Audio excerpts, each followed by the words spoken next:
ఈ క్షణమున నేను బ్రతికున్నానంటే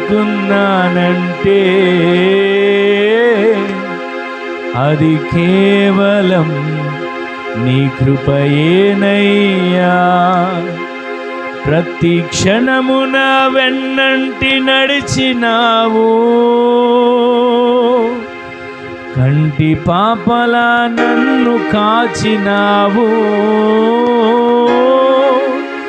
ప్రతి క్షణమున వెన్నంటి నడిచినావు,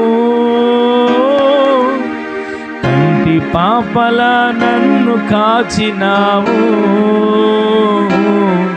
స్తోత్రం యేసయ్యా, స్తోత్రం యేసయ్యా, స్తోత్రం యేసయ్యా,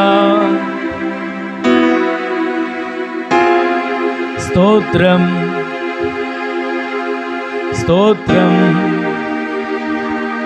స్తోత్రం నీకే స్తోత్రమయ్య. చివరికి ఒకసారి పాడదాం. స్తోత్రం స్తోత్రం స్తోత్రం నీకే స్తోత్రమయ్యా.